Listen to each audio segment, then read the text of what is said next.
ভূমিকম্প। ভূমিকম্প। পরিষ্কার। Cricket cover drive. Family entertainment আপনি ছেড়ে দিয়েছেন, ছেড়ে আসার কারণটা কি?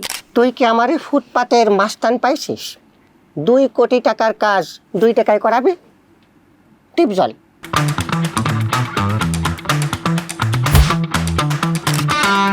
হ্যালো এভরিওয়ান, আপনাদের সবাইকে ওয়েলকাম করছি ফ্ল্যাশ টকে। আপনাদের সাথে পুরো সময় জুড়ে আছি আমি তমর রশিদ। আজ আমার সাথে রয়েছেন আমাদের সুপরিচিত শমশের আলী। আজ তার সাথে কথা বলবো, অনেক আড্ডা হবে। কেমন আছেন? আলহামদুলিল্লাহ, অনেক ভালো আছি। আপনি কেমন আছেন? আমি ভালো আছি, কিন্তু আপনার কণ্ঠ এমন কেন? আমার কণ্ঠ তো এরকমই, যখন শুটিং চলে আমার কণ্ঠ এরকম হয়ে যায় অটোমেটিক। এটা আমরা তো ইন্টারভিউতে আছি। ও মানে এটা শুটিং এর মতো না? না, ইন্টারভিউ একটু ডিফারেন্ট। ও তাহলে ঠিক আছে, আমি স্বাভাবিক হয়ে যাচ্ছি। আলহামদুলিল্লাহ অনেক ভালো আছি। আপনি কেমন আছেন? এখন আমি অনেক ভালো আছি। আচ্ছা বলেন, আপনার দিনকাল কেমন যাচ্ছে? আলহামদুলিল্লাহ অনেক ভালো যাচ্ছে এখন, আর বিশেষ করে এখন একটু বেশি ভালো যাচ্ছে আপনাদের এই যে ফ্ল্যাশ টক শোতে আসতে পারছি তাই। আচ্ছা, ব্যস্ততা এখন কি নিয়ে বেশি? ব্যস্ততা এখন আমরা টিভিতে ধারাবাহিক চলতেছে একটা, তার পাশাপাশি কয়েকটা সিঙ্গেলেরও প্রস্তাব আসছে। তো স্ক্রিপ্ট মোটামুটি সিলেক্ট করার পরে আমি এই ঈদের জন্য অনেকগুলো কাজ হবে ইনশাল্লাহ। ফ্যামিলি এন্টারটেইনমেন্ট বিডি, সেখানে আসলে দীর্ঘ একটা পথ চলা ছিল আপনার। সেখানে যাত্রাটা কিভাবে শুরু হয়েছিল? এখানে যাত্রাটা প্রথম আমার এক বন্ধু রাকিব হাসান মারুফ, মূলত ওর সাথে আমার অনেক দিনের পথ চলা। তো ওর ছোট ভাই খায়রুল ইসলাম জিসান, ও মূলত প্রথমে চ্যানেলটা খুলবে এই আইডিয়াটা করে, ও আর ওর বন্ধুরা। পরে 2018 সালে অক্টোবরের দিকে ওরা একটা চ্যানেল খোলে। অবশ্য চ্যানেল যে সময় ওরা চালু করে সময় প্রথম ভিডিওতে আমি ছিলাম। তারপর থেকে আমি প্রায় 1.5-2 বছর ওদের সাথে কানেক্টেড না। 1.5-2 বছর পরে আমি আবার 2021-এ আমি আবার পূর্ণাঙ্গভাবে জয়েন করি। এবং এটা সবচেয়ে বড় কথা, রাকিব হাসান মারুফ ওই আমাকে নিয়ে আসে, ওই সুযোগটা দেয় অ্যাজ এ ফ্রেন্ড হিসেবে। তো তারপর থেকে আসলে ওদের সাথে থেকে ডে বাই ডে আস্তে আস্তে ডেভেলপ করতে করতে আমরা এই পর্যায়ে আসছি। আচ্ছা, আপনার সাথে অনেকক্ষণ ধরে কথা বলছি এবং একটা কথা বলতেই হয়, মাশাআল্লাহ আপনার কণ্ঠ অনেক সুন্দর, মানে অনেক সুন্দর, যেমনটা হওয়া উচিত। কিন্তু অভিনয়ে যখন আপনি যান কণ্ঠটাকে একটু অদ্ভুত করে ফেলেন, একটু চিকন করে ফেলেন কেন? এটা হচ্ছে কি, আমি তো ফ্যামিলি এন্টারটেইনমেন্ট থেকে আমার যাত্রা শুরু। তো ওখানে প্রথমে স্বাভাবিক কণ্ঠেই দেওয়া ছিল। তো এটা আসলে রাকিব হাসান ও আসলে আমাদের সবার ক্যারেক্টার নির্ধারণ করে, তো কিভাবে বলবে, কিভাবে কার ল্যাঙ্গুয়েজটা কেমন হবে। তো ও আমাকে বলতেছে যে একটু ডিফারেন্ট করলে হয়তো লোকজনের সামনে, মানে জিনিসটা এমন যে ক্লাসের ফার্স্ট বয়দের সবাই চেনে টিচাররা, আর সবচেয়ে খারাপ যে ছাত্র তাদেরকে চেনে, মিডিলের সবাইকে কিন্তু স্যাররা তো মনে রাখে না সারা জীবন। স্বাভাবিক। তো বলছে হয়তো চোখে পড়ার জন্য ডিফারেন্ট কিছু করতে হবে, যেটা সবার থেকে আলাদা। তো ওই কণ্ঠটা এরকম কর আর একটু ফানি মুভমেন্ট করে। এই যে এটা করার পরে যখন লোক বা দর্শকরা যখন এটাকে নিতে শুরু করলো ভালোভাবে, তারপর থেকে আসলে আমাকে আর অন্য কণ্ঠে বা স্বাভাবিক কণ্ঠে ফেরা হয়নি, চিকুন কণ্ঠে কথা বলা। একটু ডায়লগটা করে দেখান, একটা ডায়লগ দেখান। কোন ডায়লগ? আচ্ছা একটা কথা বলি, আপনি যেহেতু সুন্দরী একটা মহিলা, আপনার নিয়ে একটা কবিতা বলি। তুমি একটা গল্প বলো শান্ত হয়ে শুনি, তুমি একটা আকাশ আঁকো আমি তারা গুনি, তুমি একটা পথ আঁকো চলবো একসাথে, তুমি একটা স্বপ্ন দেখো আমি থাকবো তাতে। আরে আরে আচ্ছা, ভিডিওতে এই যে কবি আপনি কবিতা বলেন, ভিডিওতে প্রায় আপনার বিভিন্ন কবিতা আমরা শুনি, কবি হিসেবে দেখি। বাস্তব জীবনে আচ্ছা, সবার জন্য না হোক, ভাবির জন্য কি আপনি এরকম কবি বোনা চান? হ্যাঁ, ওর জন্য তো বলতেই হবে, কারণ স্বাভাবিক একটা মেয়ে যে তার পরিবার পরিজন ছেড়ে এইভাবে আমার কাছে আসছে, তো আমার উচিত সবসময় তাকে ভালো করে ভালো রাখা। হয়তো অনেক সময় মিসবিহেভ করে ফেলাই অনেক কারণে, কিন্তু উচিত না আমার করা। কি মিসবিহেভ করছেন? মনে করেন যে আমি তর্ক হয়েছে, হয়তো তার দোষ না আমারই দোষ, তারপরে আমার যেহেতু ছেলেরা একটু তো দোষ স্বীকার করতে চায় না, সেটা মেয়েরাও চায় না, হয়তো আমি হুট করে আমার দোষ থাকা সত্ত্বেও আমি ওর উপরে রেগে গেছি। আচ্ছা, এটা সাধারণত মেয়েরা করে, কিন্তু আপনি ছেলে হয়ে এটা করেন, ভেরি ব্যাড। একদম সত্যি। আজকে আমি অনুষ্ঠানে বলতেছি, যতটা ঝগড়া বাঁধে তার সবচেয়ে বেশি মানে অবদান আমারই থাকে। এইটা মেন্স এই প্রসঙ্গ বাদ অনেকক্ষণ কথা বলছি আমরা, আসলে অনেকগুলো খেলা রেখেছি আমাদের এই পুরো অনুষ্ঠান জুড়ে। তাহলে একটা গেম খেলি। আচ্ছা হ্যাঁ, শুরু করুন। ভিউয়ার্স, এখন চলে যাচ্ছি গেস দ্য ওয়ার্ডে, যেখানে খুব সুন্দর একটা গেম খেলতে যাব এখন আমরা। আপনারা জানেন এই গেমটা কি। সো এই গেমটা খুবই ইজি, আপনিও জানেন। জাস্ট আপনাকে কানে একটা হেডফোন দিব অ্যান্ড আপনার পছন্দের গানটা প্লে করব, তারপর আমি কিছু ওয়ার্ড বলবো, আপনাকে সেগুলো বুঝে বুঝে আমাকে বলতে হবে। আচ্ছা আচ্ছা, ঠিক আছে, আমি রেডি আছি, হয়তো পারবো না, তারপর চেষ্টা করে দেখব। পেরে যাবেন। আচ্ছা, হেডফোনটা দিচ্ছি।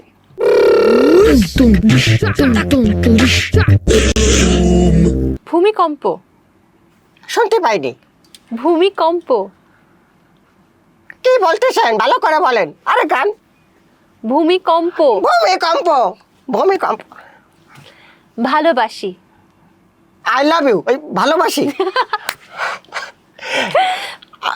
কবি। সবে। কবি। কবে। বা পরিষ্কার। পোশাক। পরিষ্কার। বরিশাল। পরিষ্কার। পরিষ্কার। পরিষ্কার। বৈশাখ। পরিষ্কার। বৈঠা। পরিষ্কার। Cricket cover drive. পরিষ্কার। পরিষ্কার। পরিষ্কার। পরিষ্কার।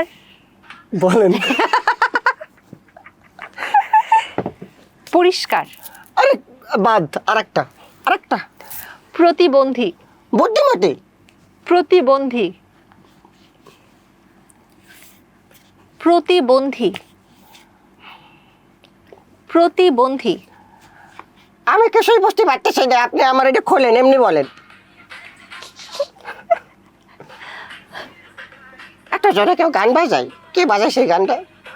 রবীন্দ্রসঙ্গীত দেন, আস্তে আস্তে হোক, সব শুনি। আহ। রেমাল। হ্যাঁ। রেমাল। রেমাল। শেষ।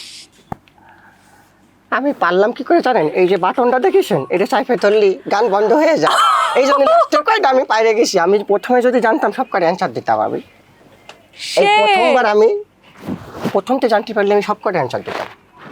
এই যে সুন্দর একটা গেম খেললেন, কেমন লাগলো? হ্যাঁ, খুব ভালো লাগছে। চিটিং করতে পারছি তো এই জন্য আসলে বেশি ভালো লাগতেছে। আমি চিটিংটা পরে ধরতে পারছি, প্রথম ধরতে পারলে আমি অনেকগুলো আরো অ্যান্সার দিতে পারতেন। পারতাম। আচ্ছা, চলেন পরের কোশ্চেনে আবার চলে হ্যাঁ যায়। হ্যাঁ, পরের, আচ্ছা পরের গেমে। না না, ও কোশ্চেনে। আবার কোশ্চেন বলেন, হ্যাঁ। কি কোশ্চেন? আপনাকে প্রায় সব ভিডিওতে ফানি ক্যারেক্টারে দেখা যায়, কিন্তু বাস্তবে আপনি কেমন? ফানি বাস্তবে আমি অনেক ফানি না ঝগড়াটে? না, ঝগড়াটে খুবই কম আসলে। আমরা যখন ফ্রেন্ড সার্কেলরা ঘুরতে বেরোই বা যে কোনো সবাই আসলে ফ্রেন্ড সার্কেলদের সাথে থাকার সময়টা একটু ফ্রি থাকে, একটু মজা করে। তো আমরাও খুব ফানি মোমেন্টই সবসময় পার করি।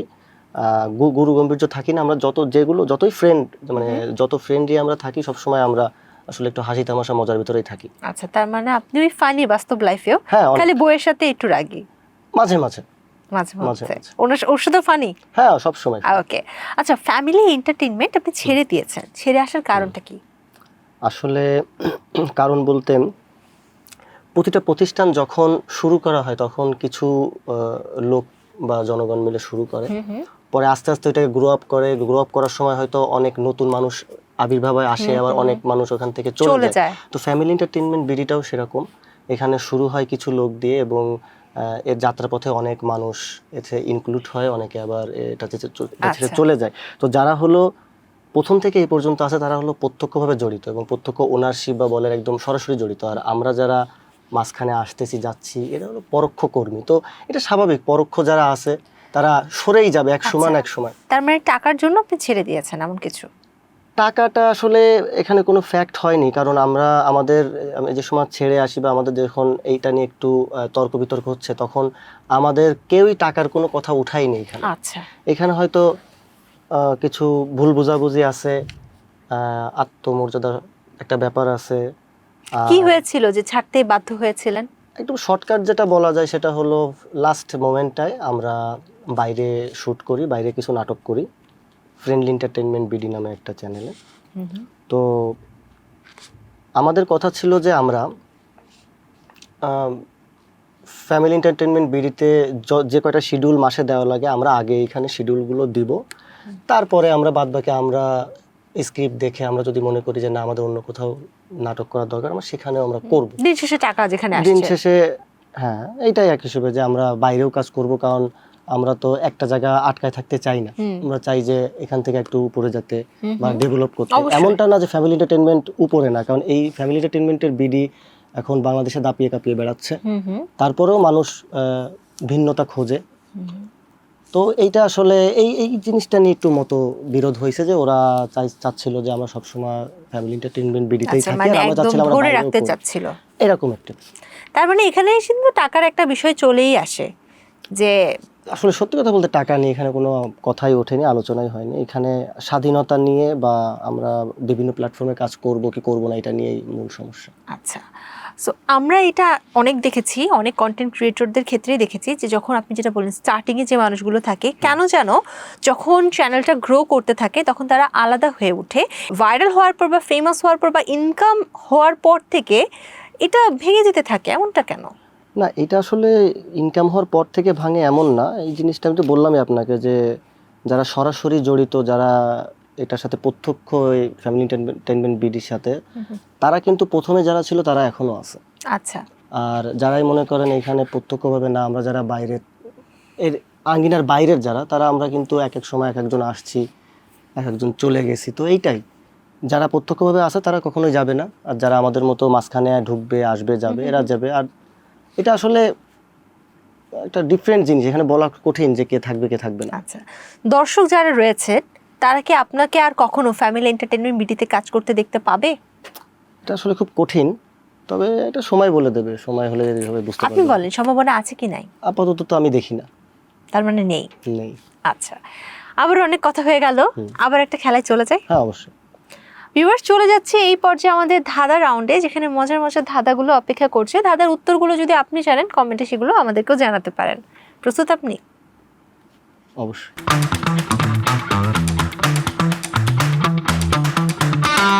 আমি যখন কালো তখন আমাকে সবাই ক্রয় করে, হুম।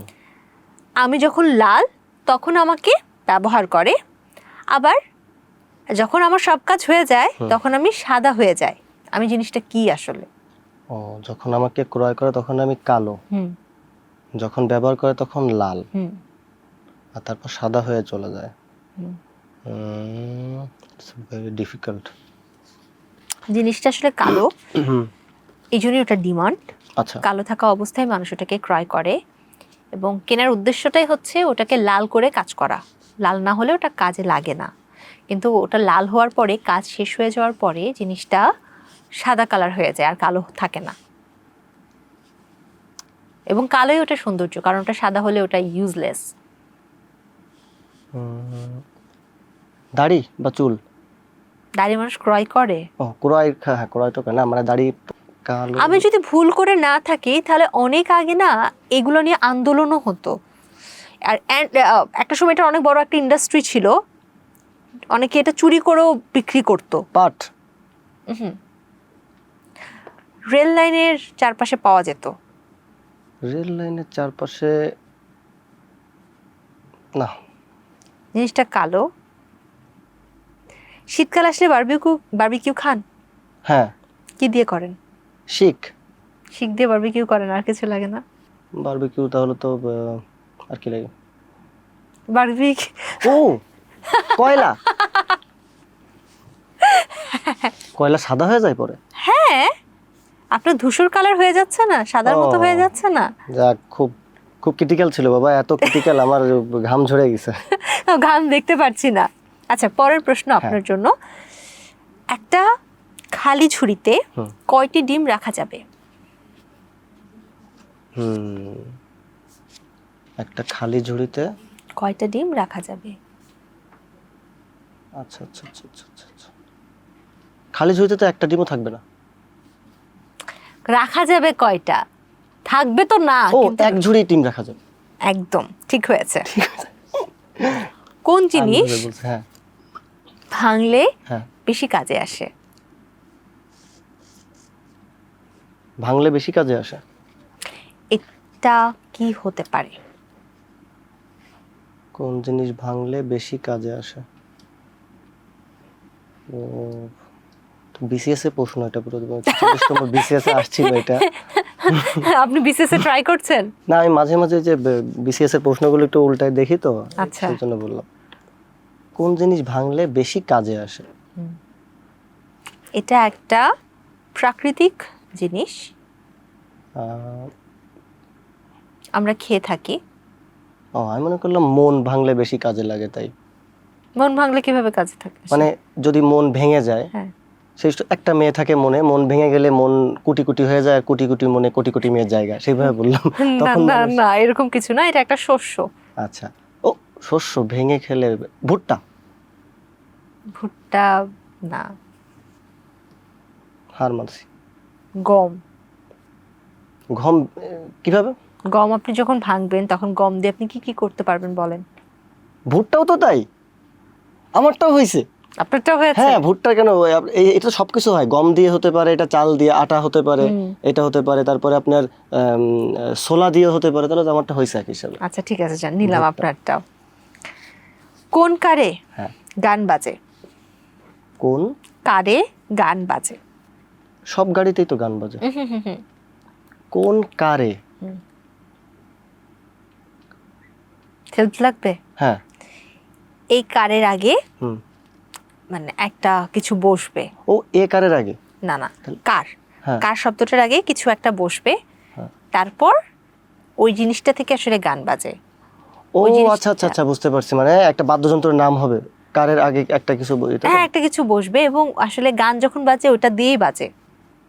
পারবো না। আপনি গান শুনেন? শুনি আমি। কিভাবে গান শুনেন? ও না, আমি এখন পারবো। স্পিকার। দেখছেন আমি কত ভালো ভালো না হিন্ট না, দিই। ঠিক আছে ঠিক আছে, এরকম দেবেন তাহলে আমার একটু ভালো হয়, তাহলে পারি আচ্ছা, যাই। একটা লোক বাজার থেকে একটা বোয়াল মাছ কিনলো, হ্যাঁ। ঠিক আছে? তার বউ বোয়াল মাছটাকে কাটলো, ঠিক আছে? এরপর তার মা বোয়াল মাছটা রান্না করলো, ওকে? এরপর তারা তিনজন খেতে বসলো। হুম। খেতে খেতে লোকটা আঁশ পেল, আচ্ছা, দোষটা কার? এই যে আঁশটা থাকলো, দোষটা কার? আমি এই টাইপের দাদা খুব ভালো উত্তর দিই, বোয়াল মাছে আশি থাকে না। গ্রেট গ্রেট গ্রেট, আসলে বোঝাই যাচ্ছে যে আপনি আসলে প্রকৃতির সাথে খুব ভালোভাবে সংযুক্ত। পরের প্রশ্ন, পরের দাদা। হ্যাঁ। মেয়েদের কোন কাজটা পেছন থেকে সামনে করলে বেশি খুশি হয়? বাহ, এমন প্রশ্ন করেছেন, আপনার দিকে তাকাতে পারতেছি না আমি। মানে আমার একটু নেগেটিভ দিকে মন না, চলে এটা যায় খুব তো, positive আমি জানি, একটা। কিন্তু আমারটা আমি একটু নেগেটিভ মাইন্ডের আচ্ছা, লোক আমি। আচ্ছা। সামনের থেকে পেছনে, পেছন থেকে সামনে, না না, মানে বুঝতে পারছি। পেছনের চেয়ে সামনে করলে বেশি হ্যাঁ হ্যাঁ হ্যাঁ, খুশি হয় বা পছন্দ করে। প্রশংসা। সঠিক। আমরা মেয়েরা পছন্দ করি আমাদের সামনে কেউ প্রশংসা করলে। যাক, পেছনে আপনি তো পেছনে আমাকে করলে একটা তো- বিপদে ফেলা দিয়েছেন, আপনাকে তাহলে একটা বিপদে ফেলাতে চাই। আমার জন্য আপনার জন্য এখনো প্রশ্ন বাকি ও আছে আচ্ছা, তাহলে আমার। করেন তাহলে করেন। ওকে, বিয়ের পর স্বামী স্ত্রী দুজনে মিলে কি করে? সংসার করে। Great, perfect. সো আমরা ধাঁধা সেগমেন্টটা একদম শেষ করছি, কারণ আমার আরো অনেক প্রশ্ন আছে আপনার আচ্ছা জন্য। ঠিক আছে, আমি এটা তো আমি মনে হয় ভালো করছি, একটা দুইটা বাদে। হ্যাঁ, ভালো করেছেন, আচ্ছা। আপনি বেশ ইন্টেলেকচুয়াল। আবারও কোশ্চেনে চলে আসি, সেটা হচ্ছে আপনি এখন কোথায় কাজ করছেন বা কাদের সাথে কাজ করছেন? এখন তো টিভি চ্যানেলেই কাজ করা হচ্ছে, যেমন বৈশাখী টিভিতে আমাদের একটা ধারাবাহিক নাটক চলতেছে, রসের হাড়ি বাড়াবাড়ি, আকাশ রঞ্জন দা যেটা পরিচালনা করতেছেন। এছাড়া 21 টিভি, বাংলা ভীষণ, আরও কিছু টিভি চ্যানেল আছে যেখানে এই ঈদের নাটক নিয়ে কথাবার্তা চলতেছে, ইনশাল্লাহ সেখানে করব। আর আমাদের খুলনাতে আমরা নতুন করে আমাদের একটা ইউটিউব চ্যানেলে আমরা নিজেদেরভাবে শুরু করছি, যেটা আমরা ফ্যামিলি এন্টারটেনমেন্টে যেভাবে ফানি কন্টেন্টগুলো আমরা রেগুলার দিতাম, এখানেও আমরা সেই রেগুলার দিব। সেটা হলো ফালতু ডিরেক্টরস মুভি। আচ্ছা, নাম ফালতু, তবে এর একটা মিনিং আছে, মিনিংটা আমিও জানি না। এটা উদাস শরীফ খানই জানে। তো এই আর কি, মোটামুটি খুলনা ঢাকা নিয়ে মোটামুটি একটা ব্যস্ততার ভিতরে আছি। অভিনয়ের পাশাপাশি আর কি কি করছেন? আপাতত অভিনয়ের পাশাপাশি কিছুই করতেছি না। আমি অভিনয়ের আগে যেটা করতাম সেটা হলো আমি কনস্ট্রাকশন সাইডে পেইন্ট ডিপার্টমেন্টে ছিলাম, ওখানে কন্ট্রাক্ট নিয়েও কাজ করতাম, নিজেও কাজ করতাম, এখনো করি এইটার ফাঁকে ফাঁকে, কারণ ওইটা ওই জিনিসটা হলো আমার জীবনে অনেক সাপোর্ট দিছে আমি যখন আচ্ছা। খুব দুঃসময় ছিলাম। সো এখনো সময় পেলে আমি ওই কাজটাকে ধরে রাখতে চাই। So, আপনার পেশা আসলে কোনটা? পেশা এখন তো অভিনয়ে ফোকাস দেওয়া হচ্ছে বেশি, বাট যখন ফ্রি থাকি তখন আমি আমার কনস্ট্রাকশন সাইডটাও দেখার চেষ্টা করি। সবাই বলে বাংলাদেশে আর্টিস্টদের কোনো দাম নাই, আপনার কাছে কি মনে হয় যে বাংলাদেশে আসলে অভিনয়টাকে পেশা হিসেবে নেওয়া সম্ভব? আর্থিকভাবে লাভবান হচ্ছেন? আসলে যারা অভিনয় করে তারা কিন্তু শুধু আর্থিক দিকটা চিন্তা করে না, এটা কিন্তু তাদের একটা প্যাশন। আমাদের হয়তো এটা পেশা না, বা সেভাবে আমরা ছোটবেলা থেকে আমরা ভাবিনি যে আমরা এটা করব, কিন্তু অনেকেই আছে যারা এটাকে এতটা ভালোবাসে যে অর্থের সাথে তারা এটা তুলনা করে না, তারা এটা এমনিই করে যায়। যারা আচ্ছা। থিয়েটার করে আসছে, যারা এর সাথে তার মানে আপনিও তো প্রত্যক্ষভাবে জড়িত। ভালোই বাসেন। হ্যাঁ, এখন তো অবশ্যই একটা ভালোবাসা তৈরি হয়ে গেছে। সো ইনশাল্লাহ আল্লাহ যতটুক আর্থিকভাবে সাপোর্ট দিচ্ছে এটা অনেক বেশি। আপনি যাদের মধ্য দিয়ে বা যাদের মাধ্যমে আসলে এই পরিচিতিটা পেয়েছেন, আজ এখানে এসেছেন, এখন তাদেরকে ছাড়া কাজ করছেন, এই অভিজ্ঞতাটা কেমন? না, এই অভিজ্ঞতাটা আসলে ভালো না। ভালো না বলতে, আমরা যেখানে প্রথমে কাজ করছি সেখানে আমরা যেভাবে স্বতঃস্ফূর্তভাবে যেভাবে একটা মজার সাথে কাজ করতাম, সো ওইটা তো সারা জীবন মিস করবো আমরা। কারণ ওইটা আমাদের নিজেদের একটা প্ল্যাটফর্ম, এভাবেই আমরা সবসময় দেখছি, সবসময় কাজ করছি। ওইখানে যদি আমাদের ভিউ মিলিয়নে ক্রস হয়েছে, তো আমরা একসাথে খুশি উল্লাস করছি। তো এই জিনিসগুলো আছে, বা শুটিংয়ের মধ্যে আমরা নিজেরা যে কোঅপারেট করে যে মজাগুলো করে আমরা একটা সাধারণ স্ক্রিপ্ট অসাধারণ বানাতাম, তো এই জিনিসটা আমরা মিস করবো। কবে কাজ আমরা যেখানেই করি সব জায়গায় আমরা এনজয় করি, সব জায়গায় আমরা সেভাবে ফ্রেন্ডলি যেখানেই যাই আমরা বানাই করি। যেমন রসের হাড়ি বাড়াবাড়িতে আমরা কিন্তু অনেক গুণী আর্টিস্টদের সাথে কাজ করতেছি। চিত্রলেখা গুহা দিদি আছে, রিনা খান, তো ইনাদের মতো উঁচু উঁচু যারা আর্টিস্ট, ইনাদের সাথেও কিন্তু আমরা ঠাট্টা মজা করে আমরা অভিনয় উঠে আসতেছে। তো তারাও কখনো বোরিং হয় না আমাদের, আমরা যখন সেটে থাকি আমরাও তাদেরকে বোরিং ফিল করতে দেই না। সো অল এভারেজ ভালোই আছি বা ভালোই এনজয় করা হয়। তবে ওই যে একটা অপূরণ থেকে যায় যেটা, ওইটা তো অবশ্যই আমরা মিস করি। আচ্ছা, সো এখন চলেন আবারও একটা খেলা খেলি। আচ্ছা, প্রস্তুত? হ্যাঁ প্রস্তুত। ভিউয়ার্স, এখন চলে যাচ্ছি আমাদের র্যাপিড ফায়ার রাউন্ডে, যেখানে আমি অনেক জলদি জলদি প্রশ্ন করব, উনি আমাদেরকে অনেক ফাস্ট ফাস্ট অ্যান্সার দিবে। প্রস্তুত? আচ্ছা, ঠিক আছে।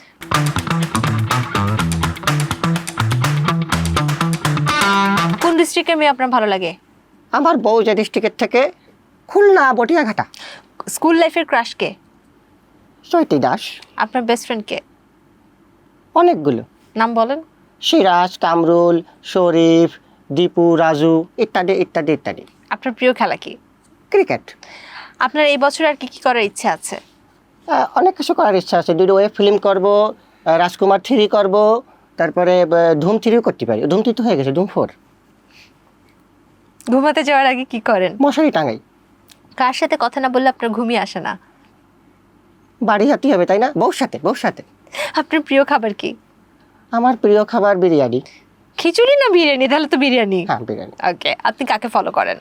আমি কাকে ফলো করি? আসলে আমার মতো এরকম বাজে কণ্ঠ কারণ নেই, আমাকে নিজেরই ফলো করতে হয় আমার আয়নার সামনে যেয়ে। ওকে, সো র্যাপিড ফায়ার শেষ, আবার প্রশ্নে চলে যাই। কণ্ঠ ঠিক আছে এবার। বলেন। আপনার ভবিষ্যৎ পরিকল্পনা কি? আসলে ভবিষ্যৎ পরিকল্পনা তো মানুষ বিভিন্নভাবে বিভিন্ন সিস্টেমে সাজায় রাখে, তবে পূরণ হয় কয়জনের। চেষ্টা চালিয়ে যাচ্ছি, এই জন্য আমি ভবিষ্যৎ পরিকল্পনা ওইভাবে বলতে চাচ্ছি না। তবে আমি যেটা বুঝি যে বর্তমানকে ব্যবহার করা সবচেয়ে উত্তম কাজ। যদি আমরা বর্তমানকে ঠিকভাবে ব্যবহার করতে পারি তাহলে ভবিষ্যতের জন্য এটা অনেক ভালো হবে। আচ্ছা, আপনি তো অনেক কাজ করছেন, আপনার মাসিক ইনকাম কত টাকা? 50 থেকে 1 লাখের ভিতরে। 50 থেকে 1 লাখের মানে ভিতরে? প্রতিটা মাসে তো আপনার সঠিকভাবে বা একদম নিয়মের মধ্যে হয় না, কখনো কাজ বেশি হয়, কম হয়। আচ্ছা, তারপর আপনার জীবনে একটা সিক্রেট বলেন যা এখন পর্যন্ত কেউ জানে না। সিক্রেট একটা বলে দেয়, এটা খুব ইন্টারেস্টিং সিক্রেট। সেটা হলো, মানুষ সবসময় আমাকে প্রশ্ন করে, কমেন্টে অনেকেই প্রশ্ন করে যে ভাই আপনাকে হয়তো কোনো সময় লম্বা চুলে দেখি, কোনো সময় খাটো চুলে, নাহলে ক্যাপ। এর কারণ কি? কি কারণ? এর কারণ হলো আমার মাথায় মোটামুটি চুলই নাই। আমাদের বংশগত সবাই যাকে বলে টাক, সো সেভাবে আমিও তাদের একটা বংশমর্যাদা ধরে রাখছি, এই জন্য হয়তো আমাকে সবসময় তারা ক্যাপেই দেখে। তবে অনেকে প্রশ্ন করে যে ভাই এটা কি না সুকটাক নাকি দুকটাক, তো আমি সবাইকে বলবো যে ভাই এটা টুকটাক। কারণ এটা বেশি সুখও নাই, বেশি দুঃখও নাই, মিডিল পর্যায়ে, এই জন্য নো সুকটাক নো দুকটাক, এটা টুকটাক। আচ্ছা, যেহেতু আজ আমাদের এই অনুষ্ঠানে আসছেন, একটা ডিয়ার করতে হবে। ঠিক আছে, বলেন দেখি। ক্যাপটা খুলেন। ও অসম্ভব, কি সম্ভব করা আমার কাজ না। আমরা একটু দেখতে চাই এক ঝলক। সেটা অফ ক্যামেরায় হয়তো দেখাতে পারবো, কিন্তু এখন কি অন ক্যামেরায়? আচ্ছা, ক্যামেরা বন্ধ হয়ে গেছে। আচ্ছা ঠিক আছে, তাহলে আমার ক্যামেরা বন্ধ হয়ে গেছে, তাহলে তো খুলনায় যেতে হবে। খুলনা ছাড়া আমি আমার ক্যাপ রিভিল করি না কখনো। ওকে, বুঝতে পেরেছি, এটা আমাদের জন্য কখনোই রিভিল হবে না। না হবে, প্রয়োজনে যদি গল্পের প্রয়োজন হয় এখন অবশ্যই গল্পের reveal হবে। প্রয়োজন দেখান না, এটা। এখন গল্পের প্রয়োজন না, এখন এটা আমার আপনার প্রয়োজন। প্রয়োজন। হ্যাঁ, আপনি প্রয়োজন, এখন গল্পের প্রয়োজন। আচ্ছা, সো আমরা এখন একটা মজার রাউন্ডে চলে যাব, অন্য একটা গেম সেগমেন্টে যাই। হ্যাঁ। সো ভিউয়ার্স, এখন আমরা চলে যাচ্ছি অ্যাক্টিং রাউন্ডে। তো চলুন দেখি অ্যাক্টিং রাউন্ডে আজ কি হয়।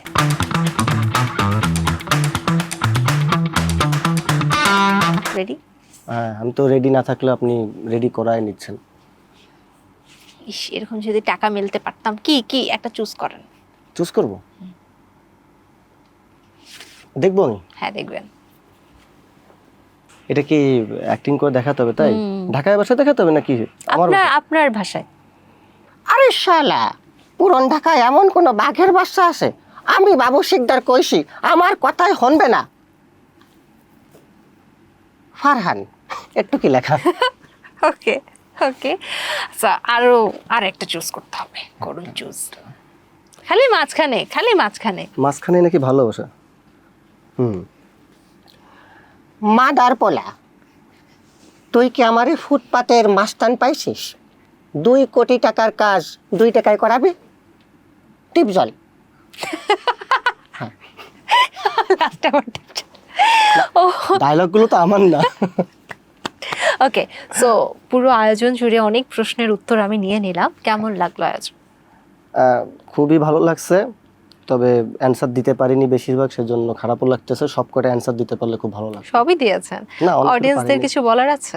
হ্যাঁ, অডিয়েন্সদের উদ্দেশ্যে একটা কথাই বলতে চাই, আপনাদের সাপোর্ট সহযোগিতা ছাড়া কখনোই আমি এই পর্যায়ে আসতে পারতাম না। সেজন্য আপনাদেরকে অসংখ্য অসংখ্য ধন্যবাদ। অবশ্যই আপনারা আগামীতেও আমাদেরকে সাপোর্ট করে যাবেন, আমরা যেন আপনাদের ভালো কিছু উপহার দিতে পারি।